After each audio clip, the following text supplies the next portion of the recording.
I book hundreds of trips for my clients going all over the world, but Walt Disney World especially each year. And the process of choosing the resort for the family is always a fun one for me. Besides picking the dates, choosing the resort is the first important thing that clients will really get to do and can set the tone for their vacation. So I have clients that come to me that have never been to Disney World before, have maybe talked to all of their friends, their family, their neighbors that have been to Disney and are giving them lots of feedback in their ear about stay at this resort, but are not keeping in mind any sort of budget.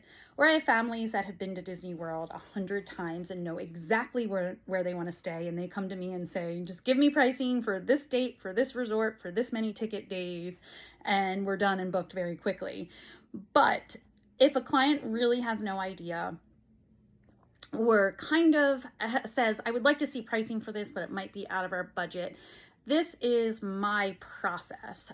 Certainly asking a budget can prove helpful, but I always think back to when I was wedding dress shopping and we went to the store and we talked to the salesperson and we had a budget in mind. And then I tried on lots and lots and lots of dresses and then found the one that I liked, and it was over our budget. And my very wonderful, generous father agreed to pay for that dress. So there are people that can extend the budget a little bit, and the same goes for anything: vacation, wedding dresses, houses. And then there are people that absolutely cannot extend a budget. So if there is a budget to be respectful of, then certainly I will stick to that. But if someone says, well, we're thinking this, but maybe this, depending on what it offers.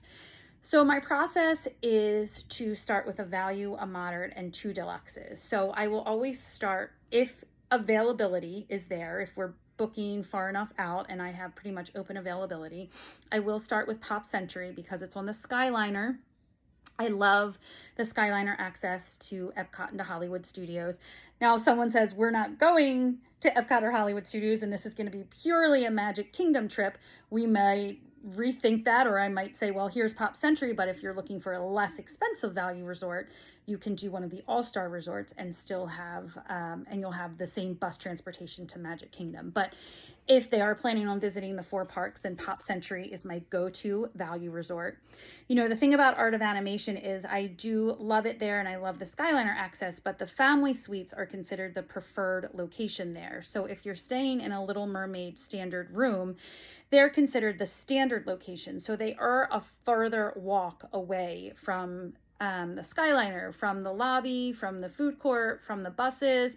And to some people that makes a difference. You know, I have had people come back from the Little Mermaid rooms and say the walk was just like too much after being in the park all of those hours and doing all those steps and then coming back with little kids and having to walk back to the room. So Pop Century is my go-to.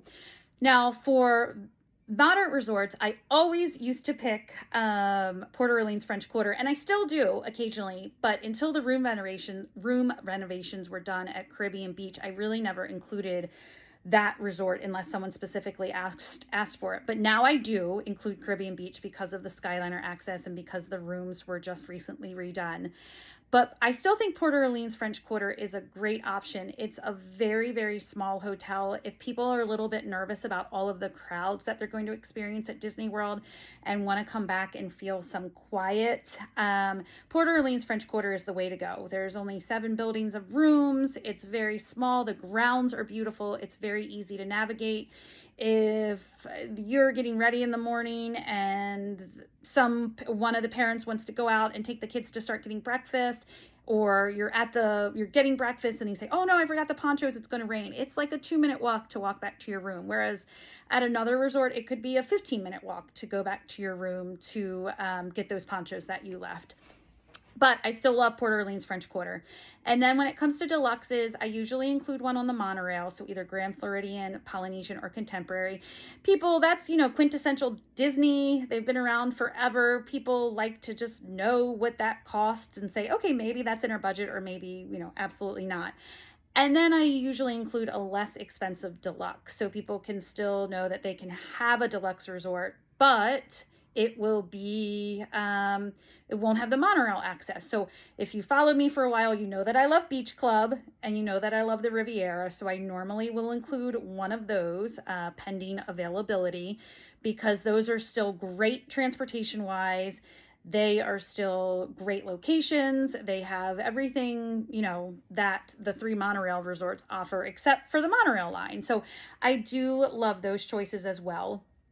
And then if someone says, I am a deluxe person, but I don't really have the deluxe budget, the Grand Destino Tower at Coronado Springs is lovely. It is a moderate resort that feels like a deluxe resort. It's beautiful inside.